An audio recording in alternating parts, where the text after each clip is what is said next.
Post-fight 15. Where do we go from here? On the Double RT Boxing Show with me, your host, Mr. A. It was a drawn out, slow card, man.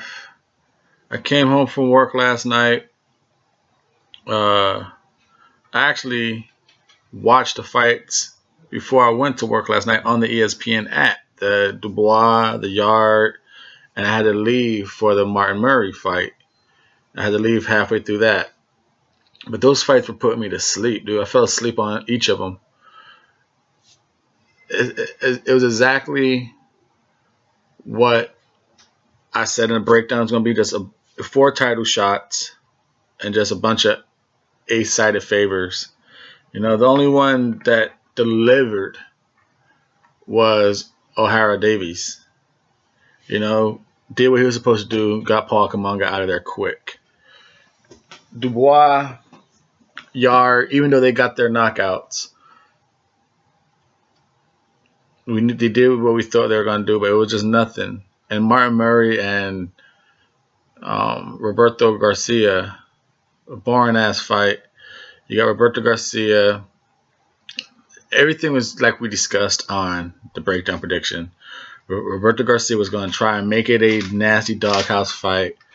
And Martin Murray is just pity pat him, better boxer. He's a better boxer. Overall, just better skills in boxing. You know, I said it in the breakdown. Those two guys were on the exact same field of a class fighter. And it just showed that Roberto Garcia couldn't box. And Martin Murray could box. Roberto Garcia tried to make it dirty with some low blows, numerous, almost like Salido versus Lomachenko type stuff. And Martin Murray just pity-patted him for points all the way through. Nothing outstanding, nothing memorable.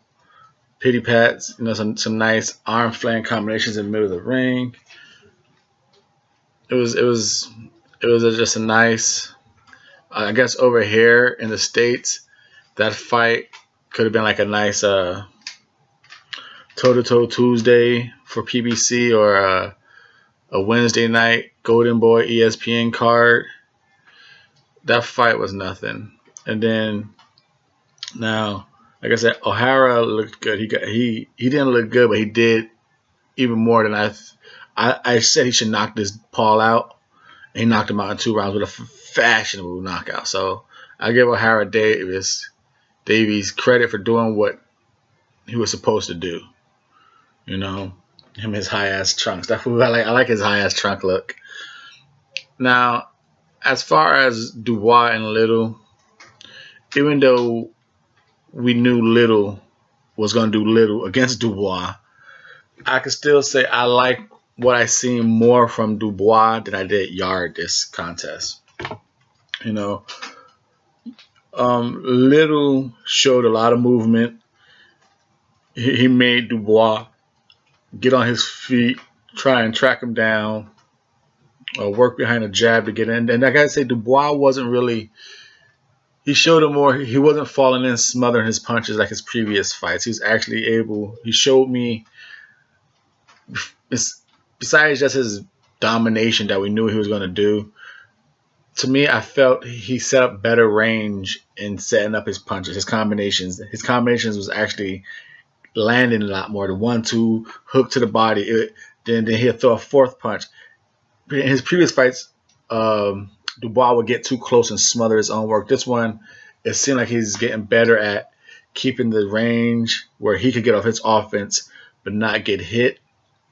Now, saying that, I felt there's a lot of times where Little could have been first and maybe caught Dubois with something. All that moving around, he had Dubois walking around, walking in. I thought he could have just popped something in. It was just too much. It looked like it was too much of a Little, like he was trying to prove, like, I went 9 rounds. I went 8 rounds. Like, he was too busy just taking that as a victory. Like, I went rounds with Dubois instead of actually losing, trying to fight back. And if we could stay on that fight with that movement, it makes me think Nathan Gorman's a pretty good mover. Nathan Gorman's got hands. He has skills and combinations. What will happen if a guy with that type of movement takes the chance at throwing punches and being a first on Dubois and not worried about what's going to be back and counter? And how much of a fighter is Dubois? Dubois is a good inside fighter when he's dictating it. You know, so like I said, it wasn't much to see Dubois challenge. It just we saw enough and a little bit of, at least I saw enough changes at one category of Dubois. I thought he handled spacing better in this fight. So kudos to him. At least it was an improvement. And to me, I saw an improvement in Dubois, even though it was I knew he was going to be a dominating victory for him. An improvement in his victory, unlike I seen in Michael Collin, unlike I seen in the Anthony Yarde fight, taking on Darius Sek. Sek came in here just scared of the presence. He had that old Mike Tyson feel, you know, looked across the ring, see a fabulous physique Anthony Yarde. He's like, man, that guy's fucking massive. He's going to hurt me. And like, okay, not even attempting to throw punches. Then it didn't hurt that Anthony Yarde timed him well with a hook. I believe it was a left hook. Timed him well because Sek actually hit Yarde with a nice, I think, a 1-2 and a 2 cracked Yarde, but he also got timed and got clipped with the left hook.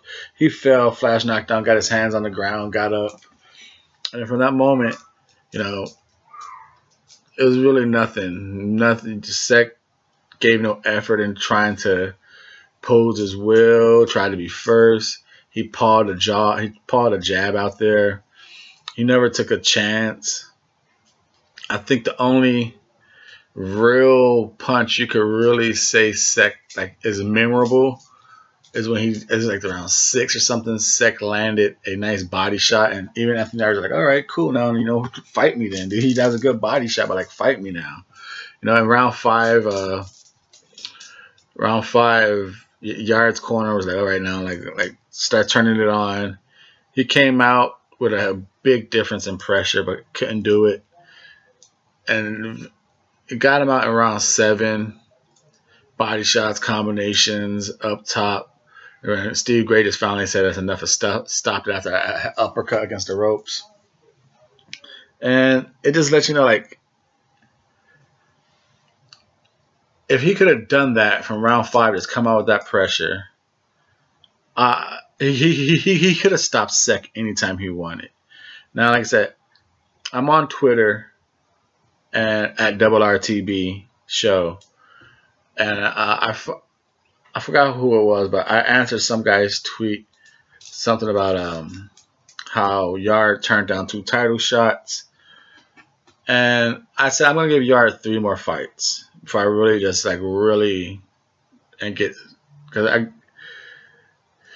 this fight, I get it. It's his first southpaw. Got some rounds in. I get it. You don't want to get too high in your career before you fight a southpaw. You want that look. You want that action. You want those rounds. Was it a little too late for me? Yeah, I think you should give him a southpaw earlier, you know. Give him a shitty-ass southpaw like in his 4th fight, you know. Just that way. You know, he's number 2 by the WBO, man. Number 2. You know, I don't care what his record is. The dude has 2 belts. He's number 2. He turned down a Kovalev fight and a Better BF fight. And people can say, no, Yarde wants to fight. It's Frank Warren and his team turned it out, man. Yarde is the fighter. If Yarde really wanted to make those fights, it's the social media days, man. Yarde could come out and says, no, my next fight is going to be so-and-so. My next fight is going to be Kovalev. I accept your challenge, and put that pressure on Warren, his team. Like, you know what? I know you guys want my best interest, but I'm ready. I'm tired of this shit. I want that title shot. And they have no choice but to get, like, okay, dude, let's train you for that title shot. Frank Warren's like, all right, best of luck to you, bro. I don't think you're ready, but best of luck to you. You know, if Yarde really wanted that fight, like everyone else, like in a post-fight interview, they're like, oh, you know, we turned those fights down because we want him to be ready. You know, when he's ready, he was going to make sure he could win and everything. Because right now he thinks he could win. I want to make sure he could win. You know. And then they're talking about, oh, fighters turned us down. If fighters turned you down, then try and get like a middle ground or something. Like if Frank Biglione and Cullum and all them people with Bautista, if people are those type turning you down, do you have to go all the way down like that, drop a level down to sec to get a fight? There's no one in the middle ground. Or just take those title shots, man. It's saddening to see in boxing everyone's talking about, oh, you know, this fighter's good, this fighter's got it, and then no one's taking the shots. But then here you have, and I don't even know what the hell he's shouting at the end of his fights, like Lions. I can't understand him. I can't understand what he's saying. I tried to watch it a couple times. And I don't know what he's saying. Lions something. He's shouting and he's acting dope. You know, like I said, I don't knock the skill level he possesses and he shows. It just is. I'm done with the this low level competition. And the fact that it's known out there in public that he turned down 2 title shots. You can't. The act is corny, man. The act is real corny when you're beating up these low level people and acting like you're doing something great when it's known that you turned down 2 championship fights. Get the fuck out of here, man. Get the fuck out of here. Team War. It's like I said, he wants it. Put it. It's a social media days. Put up. Make it. Let all your fans know you want it. I want it. I'm just gonna. As a team, you got my best interest. I get it, but you can't act that badass beating up low ass level competition when it's probably known whether your team did it, Frank Warren did it. The man in the ring is you, Anthony Yarde, and you ain't fighting a championship fight. So it's not looking like your team turned it down. It's looking like you turned it down. So either spark these motherfuckers out of there quicker, you know, even though it's 7 round, don't play with your food. Get him out there. Like I say, he has a cool pace. The problem I think he get is the problem my favorite fighter got, Aries and Andy Lara got. They're really damn good at what they do, and they ain't going to change for no one. So I don't mind his pace, you know, because I'm used to it with Aries and Andy Lara. You know, I finish you and do what I do when I do. If I go 12 rounds, I go 12 rounds. I don't mind his pace. I think the dude has great skills. It just when he got ranked too fast, too high, and it's gonna hurt him. He's number 2 with 2 belts, and he hasn't even fought no one in the WBO behind him in the rankings. So, like I said, the whole card itself: Dubois, Murray, Yarde, Davis, all shit fights. At least Davis and Dubois showed something. Murray and Yarde, shit. Fucking straight knob fights. I like that word. Poor Tom Little. He's all in the interview after with Coogan. For all the haters, I guess you could just suck my knob. What the fucking knob? Yeah, but those were shit fights, man. Shit fights. Hopefully you found this entertaining. Boxing Talk right here on the Ready Talk Boxing Show. Please subscribe, hit the thumbs up. I'm on Twitter at RRTB Show. Follow me, talk boxing with me, and hopefully you don't think this is a knob of a show, a piece of shit, and you're entertained.